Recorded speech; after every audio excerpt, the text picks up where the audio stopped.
Hello everyone, I am Shubham. Welcome back to my channel brings brain. तो CBSE ने class 10th और 12th के बच्चों के लिए बहुत ही बड़ा राहत का एक घोषणा किया है। जो आपका पूरा सिलेबस का लोड होता था कि फाइनल एग्जाम में आपका 10th में भी पूरा ईयर का सिलेबस आता था, 12th में भी पूरा ईयर का सिलेबस आता था। कोविड को देखते हुए उन्होंने ये बर्डन रिड्यूस कर दिया है। अब 2 टर्म में एग्जाम को बांट दिया। जो हमारा फाइनल एग्जाम होता था 100% सिलेबस का, अब वो 2 पार्ट में बट गया है। तो समझते हम लोग हमारा न्यू एग्जाम पैटर्न क्या है, इस वीडियो में हम लोग अच्छे से समझेंगे। देखिए, 2 टर्म में आपका एग्जाम होने वाला है, टर्म 1 और टर्म 2 में। टर्म 1 में आपके 50% सिलेबस अप्रॉक्सली पूछे जाएंगे और रिमेनिंग 50% आपके टर्म 2 में पूछे जाएंगे। और जो सिलेबस आपका टर्म 1 में पूछा जा चुका है वो टर्म 2 में रिपीट नहीं होगा, और जो टर्म 2 में पूछने वाला सिलेबस कोई भी टर्म 1 में नहीं आने वाला है। मीन्स आप समझ रहे, दोनों सिलेबस बिल्कुल सेपरेट होगा। जो इसमें पूछ दिया गया वो वापस इसमें दोबारा नहीं पूछा जाएगा। और आपका इधर अभी आपका सारे ऑनलाइन क्लासेस ही चल रहे होंगे, तो उसको देखते हुए, कोविड की सिचुएशन को देखते हुए एक नया सिलेबस अपडेट लाएगा सीबीएसई, जो कि आपके जुलाई में, इसी मंथ में आ जाने वाला है आपका। उस सिलेबस अपडेट में आपके कुछ सिलेबस आपका रिड्यूस किया जा सकता है, कुछ बर्डन कम किया जा सकता है। जो नया अपडेट आएगा वो जुलाई में आ जाएगा आपका। टर्म 1 का जो पेपर होगा वो नवंबर से दिसंबर 2021 के बीच में आपका होने वाला है, जो कि एमसीक्यू फॉर्मेट पे होगा। 90 मिनट्स के लिए आपको समय मिलेगा। मल्टीपल चॉइस क्वेश्चंस में आपके कई सारे टाइप से क्वेश्चन है, जिसमें कुछ मेंशन किया हुआ था, जिसमें एक आपका असर्शन रीजन था। असर्शन रीजन आप समझ सकते हैं कि कुछ आपका फिनोमेना दिया रहेगा कि ऐसा होता है, स्टेटमेंट है, उसका रीजन क्या है, उसके बिहाइंड वो होने का, वैसा उस तरह का। दूसरा केस बेस्ड दिया हुआ है, पैराग्राफ छोटा सा आपका रह सकता है, केस दिया हुआ, एक्सप्लेन किया हुआ, उसके अकॉर्डिंग आपको फिर एमसीक्यू आंसर करना पड़ेगा। और भी कई तरह के हो सकते हैं, मेनली ये दोनों मेंशन किया हुआ था। और आपका जो मार्च टू अप्रैल 2022 के बीच में जो एक टर्म 2 आपका पेपर होगा वो आपका पूरा का पूरा सब्जेक्टिव होने वाला है, और उसके लिए आपको समय मिलेगा 120 मिनट्स, मीन्स 2 आवर का आपको समय दिया जाएगा। सब्जेक्टिव जैसे आप देते आ रहे हैं वैसा आपको एग्जाम होने वाला है। और इसमें एक कंडीशन ये है कि अगर ऐसा ही कोविड का जो अभी ड्रास्टिक सिचुएशन चल रहा है वैसा ही आगे कंटिन्यू रहता है, तो और सीबीएसई ये फील करता है कि सब्जेक्टिव पेपर लेना ज़्यादा बर्डन होगा बच्चों पे, तो फिर उस समय वो क्या करेगा, सेम टर्म 2 को भी जैसा टर्म 1 में हमारा था 90 मिनट्स का ऑब्जेक्टिव क्वेश्चन एमसीक्यू क्वेश्चन में कन्वर्ट कर देगा, वैसा एग्जाम लेगा।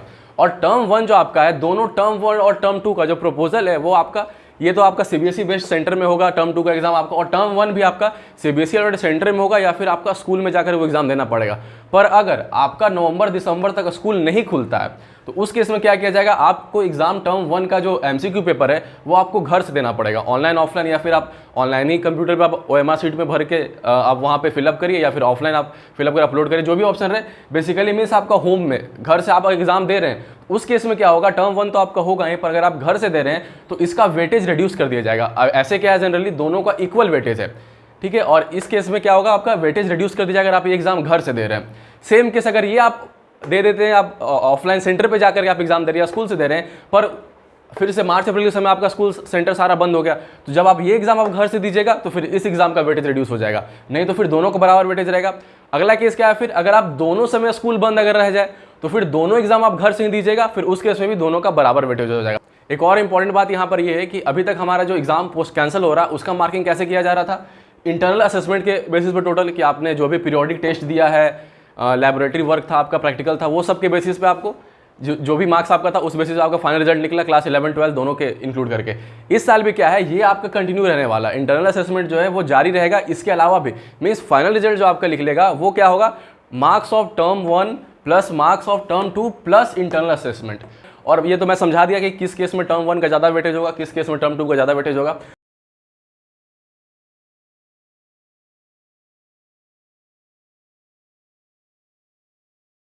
और सीबीएसई इसको फेयर मार्किंग रहे इंटरनल असेसमेंट का, इसके लिए एक पॉलिसी भी जल्द निकालने वाला, स्कूलों को गाइडलाइन जारी करेगा वो, जिससे जो भी आपका इंटरनल मार्क्स मिलता है वो बिल्कुल फेयर मिले, और लगातार स्कूल को अपना जो सीबीएसई का आईटी प्लेटफॉर्म रहता है उस पर अपलोड करना रहेगा। तो गाइडलाइन से भी जारी होगा इसको लेकर के। तो ओवरऑल आप समझ रहे होंगे कैसे टर्म और टर्म 2 का सिलेबस डिवाइड हुआ। एक बात यहाँ पर और खास है, कई लोगों के मन में ये भी कन्फ्यूजन होगा कि ये जो पैटर्न आया है वो क्या सिर्फ 2021 से 2022 के लिए या फिर आगे भी जारी रहेगा। देखिए, मैंने कई सारे पेपर्स पढ़े, जनरली तो केवल 2021 से 2022 के लिए मेंशन किया हुआ था ये चीज़, पर हाँ कुछ जगह ये भी मेंशन था कि सीबीएसई के सीनियर ऑफिशियल ने ये कहा है कि ये पैटर्न आगे भी कंटिन्यू होगा। पेपर में ये मेंशन था कि said bye senior CBSE official that this pattern will continue further.